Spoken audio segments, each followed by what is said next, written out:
En las relaciones entre padres e hijos rige un orden. La ley consiste en que cada uno de los miembros de la familia tiene el mismo derecho de pertenencia. Analizaremos algunos casos en los que se ve claramente de qué manera asuntos inconclusos o asuntos que fueron mal manejados influyeron en los hijos y cómo estos, si no son solucionados, influirán en los nietos. La mente del niño es limpia y transparente para captar los sentimientos de los adultos y sienten lo mismo que sus progenitores, tanto así que desean ayudarlos con la carga de los sentimientos que ellos tienen. Por esta razón, el hijo se ve afectado en estos asuntos transgeneracionales. Esto se vive porque el pensamiento del niño es mágico en las primeras etapas del desarrollo, y por ser mágico siente que es omnipotentemente constructivo y puede salvar a los padres. Existen ejemplos de exclusiones que encontramos frecuentemente en las familias. Estos son la exclusión de alguno de los miembros por homosexualidad, y en estos casos la única salida amorosa es reconocer y aceptar la realidad. En muchas familias se niega esto, en especial si abusa niños de la familia y estos actos se convierten en secreto. La culpa sentida por los adultos que saben la realidad los lleva a favorecer a los abusados, generalmente a nivel económico. Por ser hijo natural en ocasiones junto con la madre biológica. El hijo de una persona de clase social alta, con algún empleado o familiar de los mayordomos de las fincas, muchas veces se les quita a las madres y se desaparece. Por haber muerto en la primera infancia. Se trata de olvidarlo poniendo su nombre al niño que nace, intentando borrar una realidad que sigue latente en el inconsciente de la familia. Lo que sucede con este acto es que le están diciendo al muerto: tú ya no formas parte de nuestra familia, tenemos a alguien que te sustituya. Por lo tanto, el hijo muerto ni siquiera conserva su propio nombre. Es muy común que los hermanos de ese hijo muerto no sepan lo que sucedió con él. Sin embargo, el alma de esos hermanos siente tristeza y muchas veces saben, sin saberlo conscientemente, que ese hermano existió. La exclusión de una pareja anterior a través del irrespeto. Esto puede suceder si no se les concede el reconocimiento y la pertenencia a esa primera pareja en el sistema familiar. Igualmente, en un segundo matrimonio, cuando la primera mujer ha sido menospreciada y excluida, la segunda mujer tendría que tener una actitud amorosa frente a esa primera mujer y decir desde su alma sinceramente: tengo marido a costa tuya y reconozco que sufriste una injusticia. Ahora te pido que nos mires con buenos ojos a mí y a mis hijos. No es necesario que esta frase sea verbalizada. Muchas dificultades de las segundas relaciones o incluso enfermedades de los nuevos hijos son consecuencias de sentimientos sin elaborar en las relaciones anteriores. En parejas nuevas, que se dé el papel de la madre o del padre ausente a uno de los hijos del nuevo matrimonio. Así se reemplaza el lugar, en vez de notar la ausencia y dejar el espacio vacío. Como principio básico de jerarquía en la relación de padres e hijos, es claro que los padres nacieron primero y los hijos después. Los hijos le deben la vida a los padres y la única forma de equilibrar sería devolviéndoles la vida, pero como esto es imposible, se debe, por respeto a la ley natural, dar gracias a nuestros padres por darnos la vida y en prueba de agradecimiento hacer algo útil con ella. Los padres pueden dejar ir a los hijos si tienen la certeza de que estos se ocuparán de ellos cuando los necesiten y de manera correspondiente. Los hijos y los padres son una comunidad con destino común. Los hijos tienen la obligación moral de dar a los padres y dar en la familia según las necesidades que se presenten. Esto les permite estar conectados con la fuerza vital. La depresión es no estar en contacto con la fuerza vital. Luego hay que tener acceso a la fuente de vida.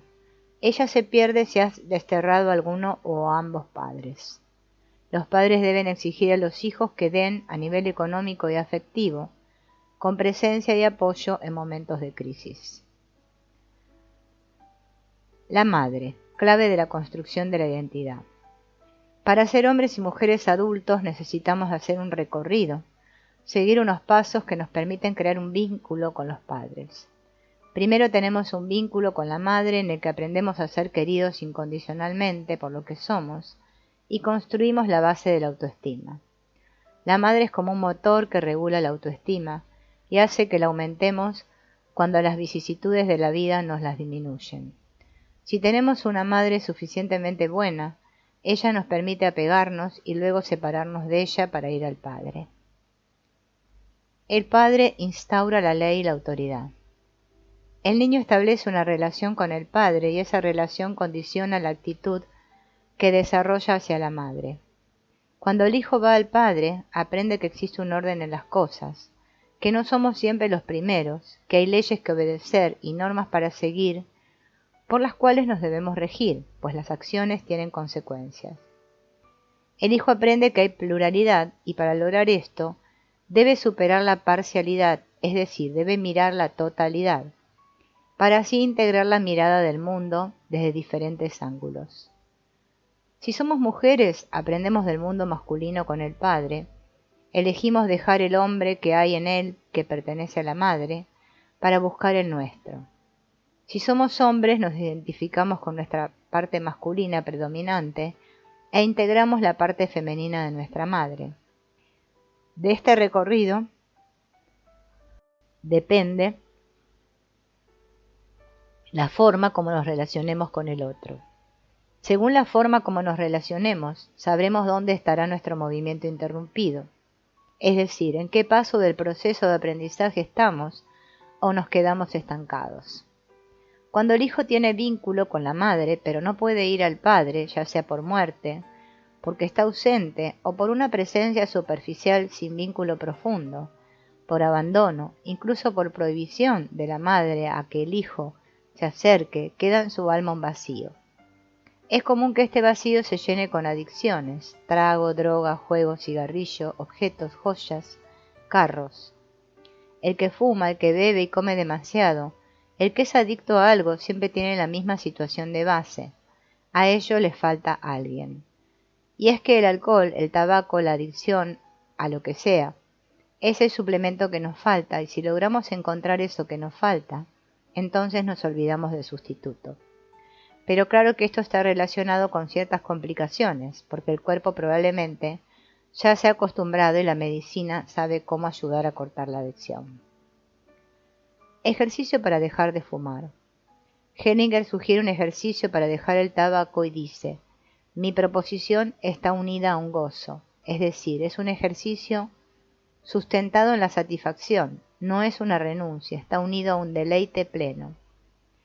Los fumadores tienen que prometer tomar realmente el compromiso de 4 semanas, es decir, aguantar 4 semanas de pleno gozo de la siguiente manera.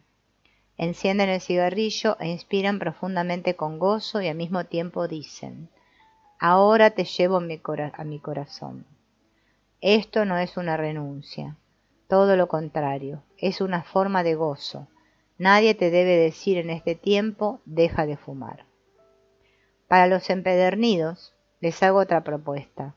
Tomen el cigarrillo, miren su leyenda, miren el cigarrillo y díganle: muerte, te voy a vencer.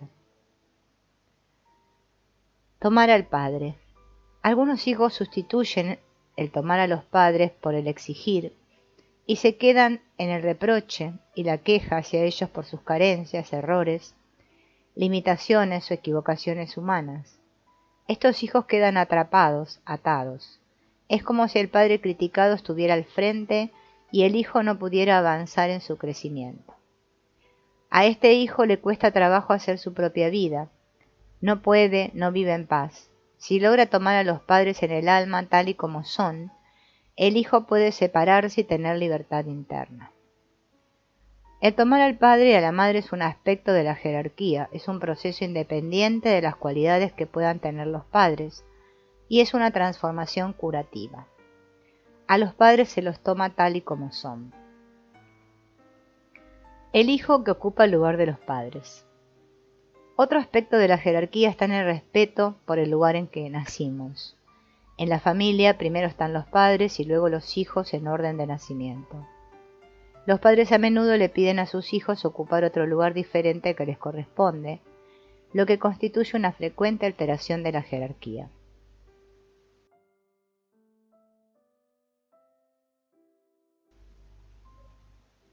Se da en el caso en el que un hijo, en vez de tomar del padre y honrarlo, pretende darse como un igual o incluso superior a él. Cuando el hijo está ocupando el lugar de sus padres, muchas veces se siente vacío. El vacío que percibe ese hijo puede llegar a ser fuente de depresiones serias en la edad adulta. Cuando un padre o una madre invierte en el lugar que les corresponde y esperan que el hijo les dé y cubra sus necesidades, se altera el orden y el hijo puede sentirse huérfano. Veamos el siguiente caso. Leonardo es el hijo mayor de 3 hermanos y desde pequeño vio que su madre soportaba a su padre, quien era alcohólico, aunque muy responsable en el trabajo. A menudo Leonardo ha tenido que frenar y centrar a su padre, quien se está separando de su madre desde que Leonardo tenía 12 años. Varias veces el padre ha tratado de suicidarse y al hijo esto lo ha llenado de rabia. Se observa además que este hijo recibe confidencias de la madre acerca de su padre y así ha quedado incluido en la relación de la pareja. Esto hace que exprese sentimientos de uno de los dos padres, lo cual es una carga muy pesada para un hijo. La relación de Leonardo con sus hermanos es difícil debido a que siempre esperan que él esté dando, comprendiendo y ayudando. Es algo así como un padre sustituto. La suplantación del padre y el tener que dejar de ser el hijo para desempeñar las funciones que el padre no desempeña ha llevado a que sea envidiado.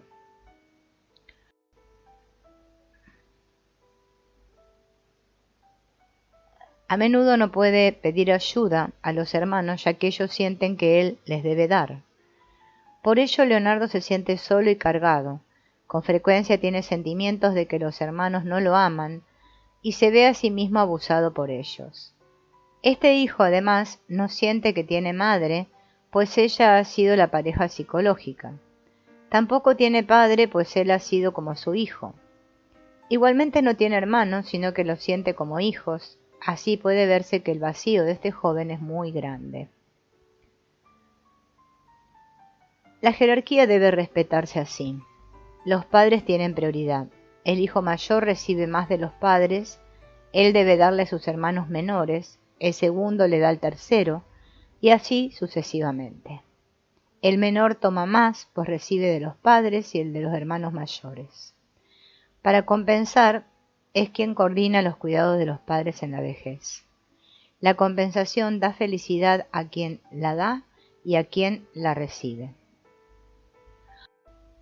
La envidia. ¿Cómo se siente? Envidia es desear lo que el otro tiene.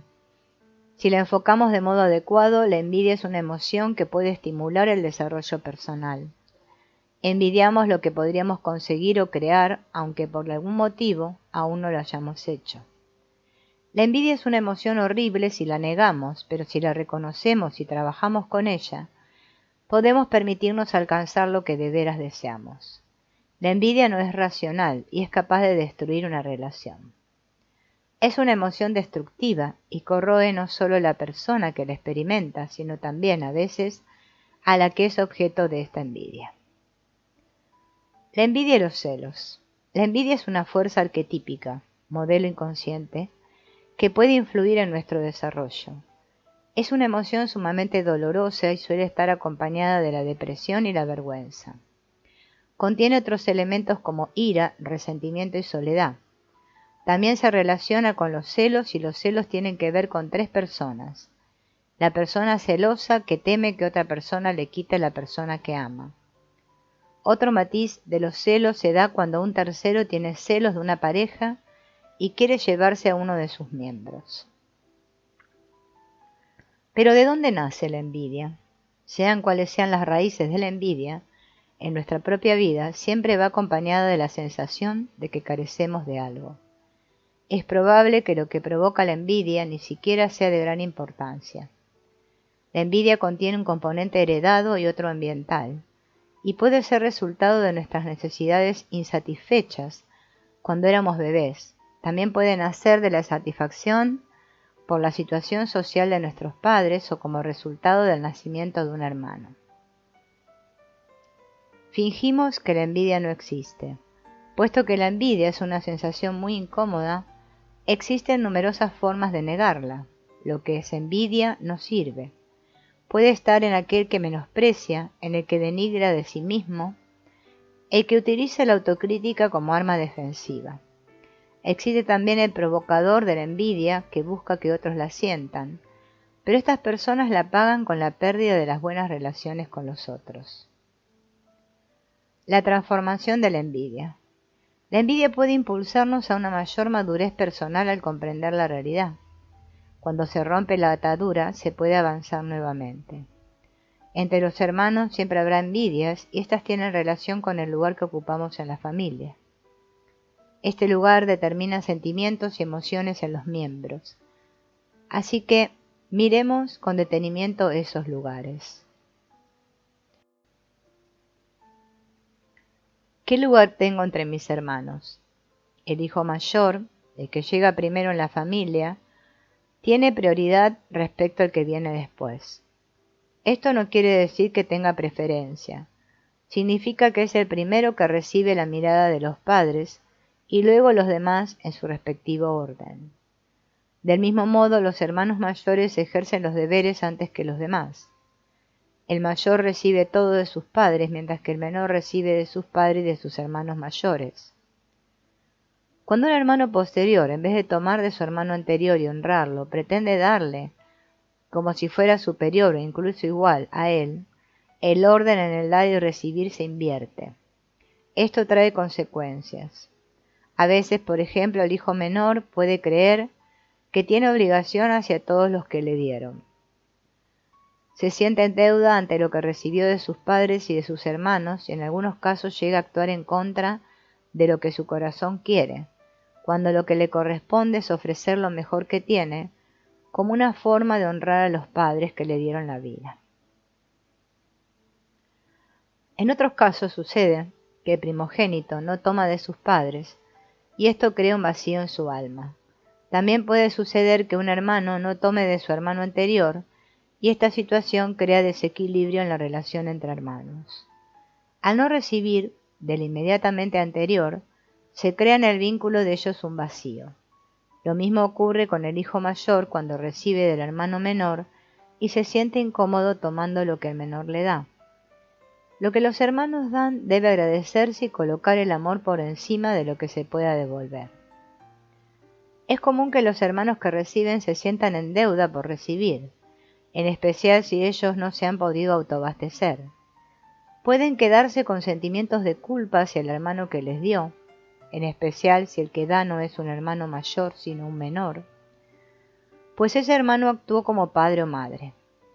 Si el hermano que recibió no supera la envidia que sintió hacia su hermano porque al dar se colocó como padre y no como hermano, esa envidia puede expresarse con agresiones y en vez de agradecimiento hay exceso de sensibilidad hacia el hermano que dio. Poco a poco las agresiones, rabias, quejas y reclamos que se generan pueden llevar a romper la relación. Lo que debemos entender es que los reclamos no son hacia el hermano que dio, son reclamos hacia los padres que no pudieron ser ilimitados. No se pudo aceptar a los padres imperfectos que se debilitaron y es un asunto que ese hijo no solucionó directamente con ellos. Se lo están proyectando al hermano que dio desde el lugar de padre o de madre. Al hermano que recibió de otro hermano le irá mejor si logra llegar al reconocimiento, así no lo exprese verbalmente.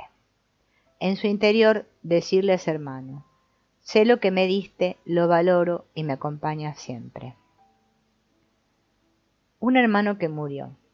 Cuando no se le da lugar a un hermano que murió, ni se le menciona, ni se le recuerda, ya sea joven, niño o que no llegó a nacer, o también cuando no se tienen en cuenta hermanos fallecidos por parte de alguno o de ambos padres, los hijos vivos y reconocidos de la familia se sienten culpables. La conciencia familiar vela porque el sistema se mantenga dentro del orden. Esta conciencia no es fácil de detectar, es participativa y pasa por generaciones hasta lograr el equilibrio.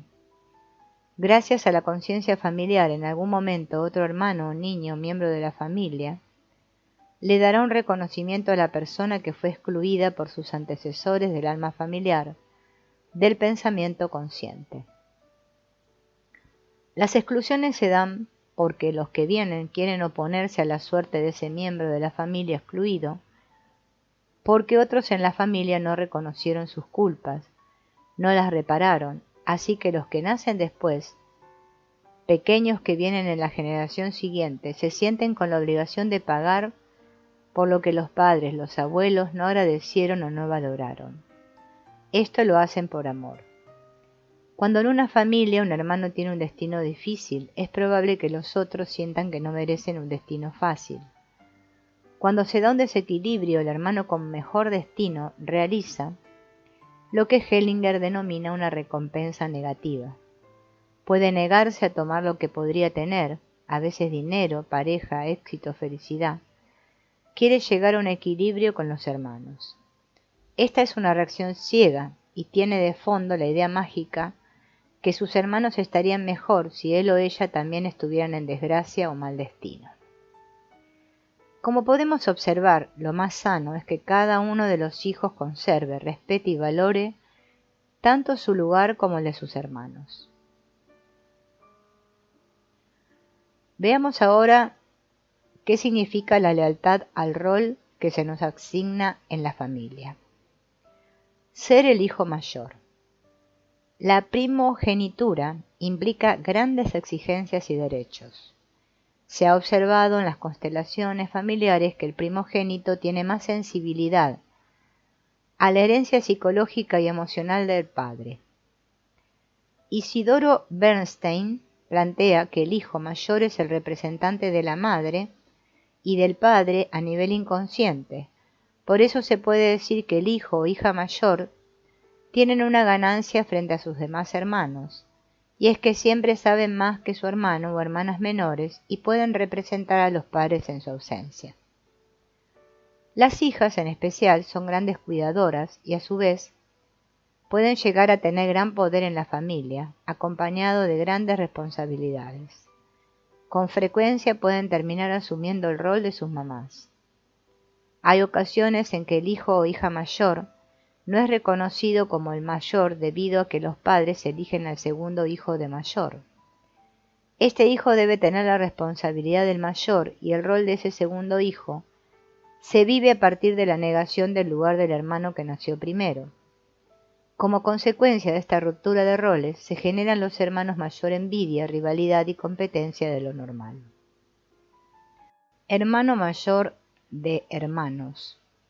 El hijo que participa de este rol se identifica fuertemente con los valores masculinos, por lo cual es muy importante en este caso el conocimiento de las historias del padre, abuelos y bisabuelos paternos. Este hijo no tiene problemas para asumir responsabilidades. A veces asume muchas sin corresponderle, es protector de los menores, se preocupa por el futuro y reclama el liderazgo. Le interesa el dinero y el trabajo para conseguirlo, no le entusiasman las deudas y tiene objetivos realistas, prevé y anticipa los pasos a seguir para lograr una meta. Puede predecir los fracasos y estos no lo descorazonan, por el contrario, se inventan nuevas estrategias con facilidad. Hermana mayor de hermanas. La hermana mayor de hermanas es una figura matriarcal y puede llegar a tener dificultades para entenderse con el sexo opuesto, ya que los hombres las ven como fortalezas inalcanzables. La hermana mayor son excesivamente responsables y cuidadoras de los demás, en ocasiones exigidas y sacrificadas. Por ello es fácil que puedan sentirse aprovechadas en su generosidad, u olvidadas con frecuencia por sus hermanas en el momento en que no puedan darles como antes.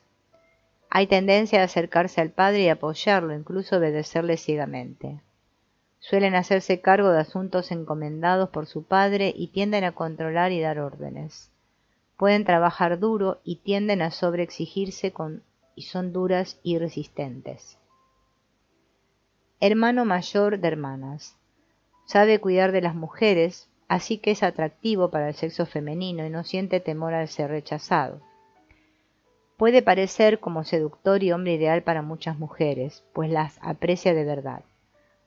Se revela ante una demanda autoritaria. Si su superior es una mujer, no debe aprovecharse de él, pues le pondrá en contra. Si él tiene la posición de liderazgo, exigirá a sus subordinados, pero también buscará camaradería, sin pedirles grandes sacrificios. No es tirano, ni amo ni esclavo.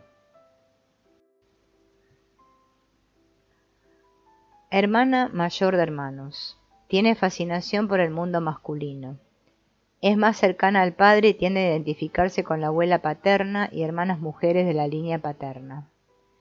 Si le colocan el mismo nombre de la abuela, crea un exceso de identificación con ella y puede repetir la historia de la abuela, incluso las mismas enfermedades. Sabe cuidar a los hombres y le gusta que estén satisfechos. Ella provee lo que necesiten para hacerles el trabajo placentero. Prefieren dirigir, no se sobreexige pero tampoco deja las cosas por hacer.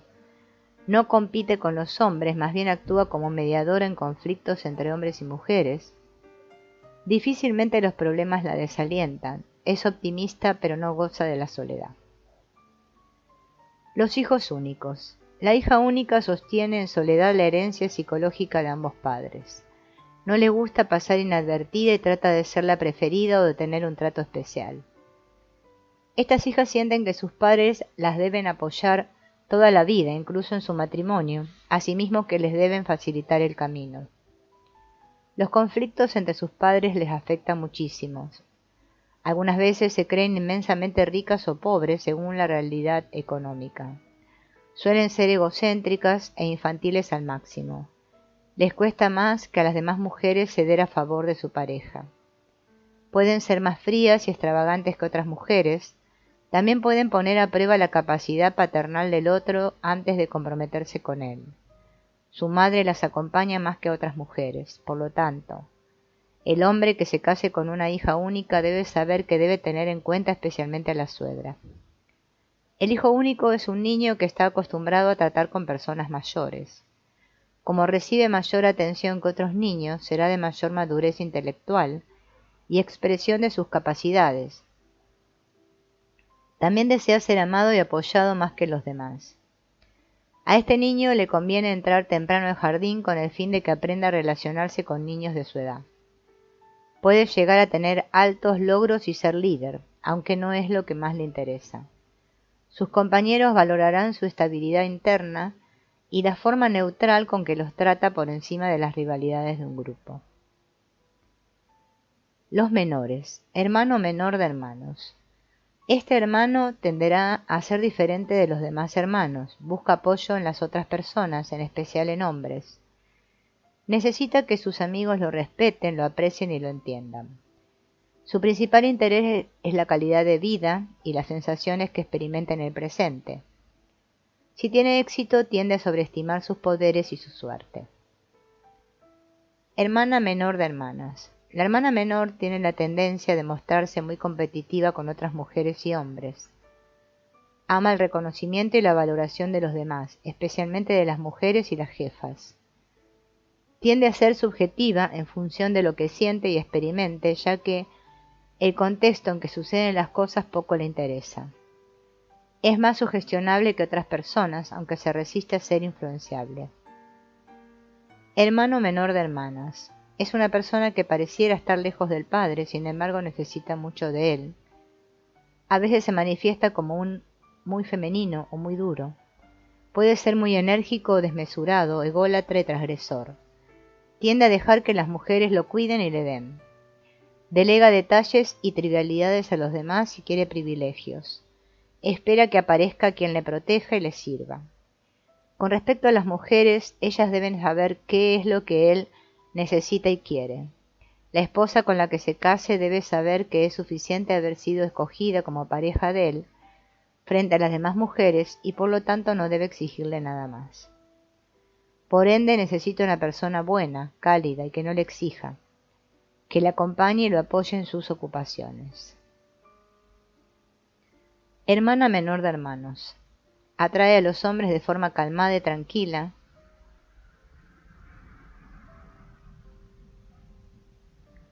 sin hacer demasiado. Es femenina, cálida y amable, simpática y con tacto.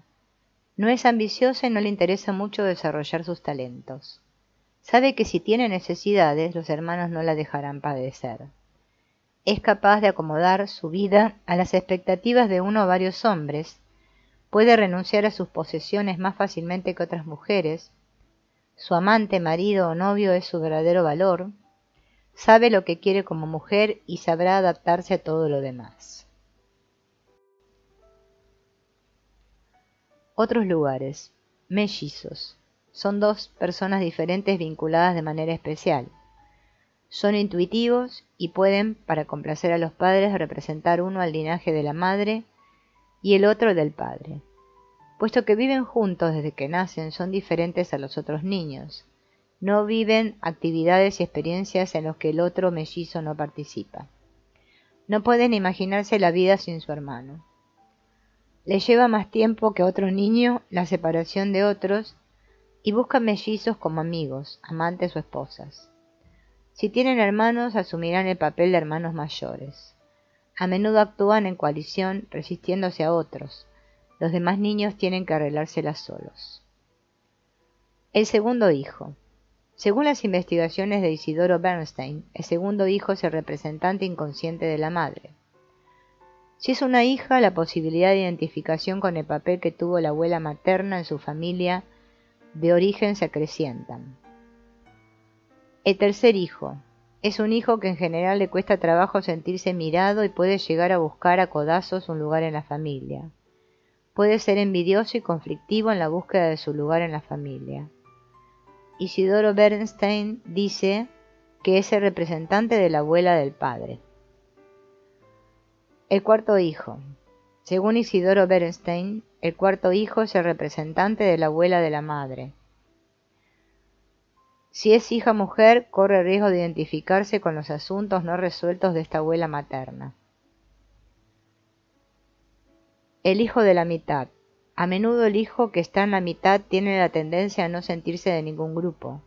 No es grande pero tampoco pequeño. Es un hijo que se siente solo y puede, con frecuencia, crecer con muchos resentimientos hacia sus padres por falta de miradas. Tienden a volverse protectores de los menores y si hay dos grupos de hermanos pasan en ocasiones a ser hijos mayores de la segunda tanda de hermanos. Ejercicio para revisar tu lugar en la familia. Con este ejercicio podrás ordenar en tu mente el lugar tuyo y el de tus hermanos. Revisa en tu familia si cada uno de tus hermanos ocupa el lugar que le corresponde. ¿Quién es el mayor? ¿Qué da a los demás hermanos? Imagina que tú lo tienes al frente y dile: te tomo como mi hermano mayor, tú das y yo tomo, tomo y honro lo que me das. Lo bueno y lo no tan bueno, yo soy menor que tú. Ahora revisa tu lugar. ¿Cuál es? ¿Qué das tú a tu hermano menor? Imagina que lo tienes al frente y dile en tu corazón: yo soy el hermano mayor, yo doy y tú tomas. Yo soy el grande y tú el pequeño, puedes contar con mi apoyo. Si tienes un hermano muerto violentamente, imagínalo muerto, contacta el dolor que esto te causa y di: hermano, honro y respeto tu destino. Tú estás en el mundo de los muertos y yo sigo vivo. Bendice mi vida si la conservo. Cuando muere un hermano es posible que los demás sientan que no merecen la vida. Estos sentimientos que han salido a la luz en las constelaciones familiares permanecen por ser lealtades invisibles que tienen los hermanos por el difunto y que pueden ser evidenciadas a través de rituales de reconocimiento con frases sanadoras y ser superadas. Recuerda que el equilibrio entre lo que se da y se recibe está presente en los padres y los hijos. Se observa en la relación. Por ejemplo, un padre da y el hijo recibe para comenzar. El hijo recibe la vida, debe recibirla como un regalo y debe vivir lo mejor que pueda. Nuestra vida no se puede devolver para equilibrar a los padres, debe seguir su curso en desequilibrio. Desde el amor podemos compensarlos apoyándolos emocionalmente, comprendiéndolos dándoles cuidados en la vejez. Sin embargo, un hijo nunca se equilibrará con los padres por lo que recibió de ellos, pues la vida no puede devolverse. Ayudar a los padres ancianos. En algunas familias encontramos hijos que no se sienten con deseo de ayudar a los padres en la vejez o cuando están enfermos o desvalidos. En el fondo están enojados con ellos y de alguna manera les dicen con su ausencia: como mi hermana o hermano era el hijo mejor para ti, que él o ella te cuide. Y justifican su abandono a través de razones válidas como la falta de recursos. También sucede que muchos hijos tienen miedo de ayudar a sus padres. Esto tiene que ver con que los hijos no ven realmente a sus padres y los padres no ven realmente a sus hijos. A la hora de necesitar cuidado, los padres a menudo tratan a sus hijos como chiquitos, como si nada hubiera cambiado. Y los hijos también se sienten infantiles.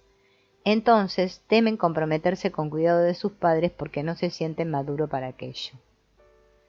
Una familia es una familia cuando todos se ayudan, así como los padres han ayudado, y en la familia sus miembros están siempre disponibles. Una familia es una familia si los hijos le dicen a los padres: ahora les ayudaremos de las formas que nos necesiten, estaremos disponibles para ustedes. Hellinger propone una frase que se puede decir a los padres cuando nos confrontan a esta necesidad. Primero la pronunciamos internamente: querida madre, querido padre, en cuanto me necesitéis, estaré a vuestra disposición y haré todo lo posible por ustedes, de la manera justa. Esto da fuerza a los hijos para hacer lo justo y trazar un límite a los padres. Esto es la diferencia. Somos capaces de vivir porque nuestros padres tienen errores. Eso es lo que nos introduce en la verdadera vida, o sea, amamos a nuestros padres así como son, tal como son, y así podemos ser felices.